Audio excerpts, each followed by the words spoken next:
The Okeechobee Hurricane, also known as the San Felipe II Hurricane, made landfall near West Palm Beach, Florida as a Category 4 storm during the evening hours of September 16th back in 1928 and still stands today as one of the deadliest hurricanes in the history of the Atlantic Basin.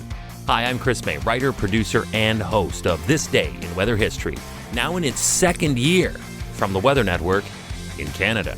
The actual storm surge impact was so intense that it caused water to pour out of the southern edge of Lake Okeechobee, flooding hundreds of square miles in water as high as 20 feet or 6 meters. From this day in weather history. Of all the places in the U.S. that I have loved my time in the most, it had to be those days along the shores of Lake Okeechobee, Florida. It's inland enough. We should be safe from hurricanes, we thought, right? Wrong. Back in September 1928, South Florida was not the insane population density that it is today.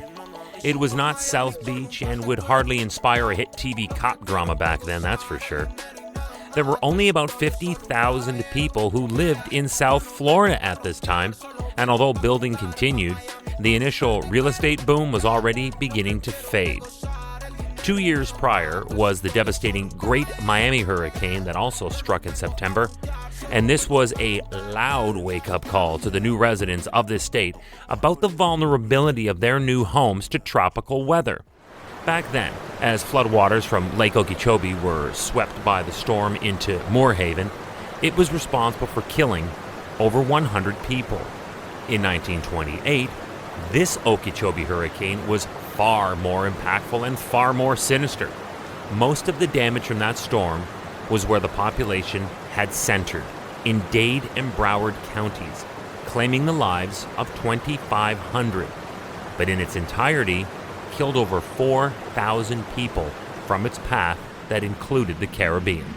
As it churned through the Atlantic, it wiped out the tiny island nation of Guadeloupe on September 12th. From there, it continued on its way through the Virgin Islands and leveled a direct hit on Puerto Rico on the 13th. There, it killed more than 300.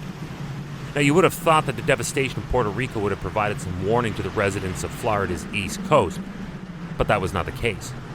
From there, it moved through the Bahamian island chain on the 14th and 15th. Then on the 16th, around dinner time for most people, the hurricane made landfall in Palm Beach County between Jupiter and Boca Raton.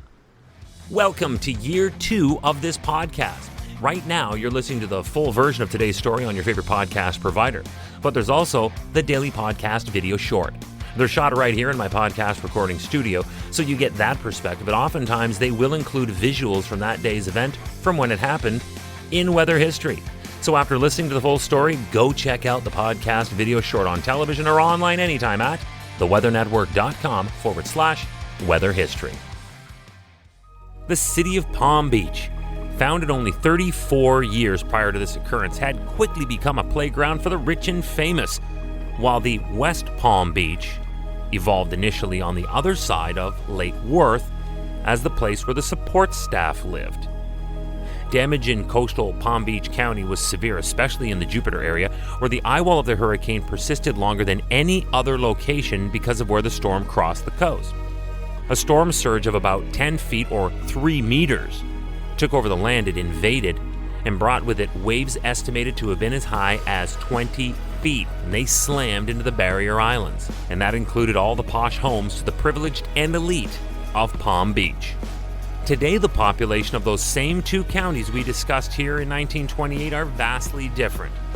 Dade County is home to over 2.75 million people, and Broward County boasts a population of 2 million people itself. So that is a far cry from the 50,000 living in the early years of South Florida that were affected in this hurricane that struck and literally pushed the water out of Lake Okeechobee on September 16th back in 1928.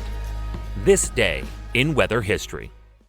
Hey, do you like the podcast? We'd love to hear from you. If you have an idea, go right now to wherever you're listening to me and rate us if you would, please. It's on a 5-star system, and we would love as many stars as you can afford.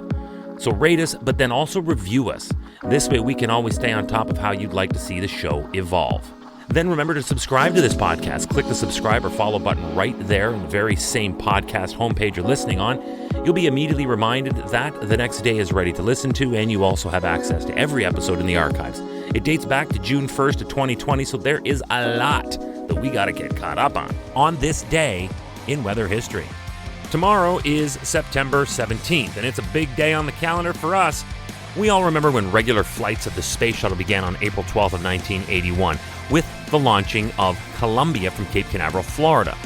But did you know that on September 17th, way back in 1976, NASA publicly unveiled its first space shuttle, the Enterprise, at a ceremony in Palmdale, California?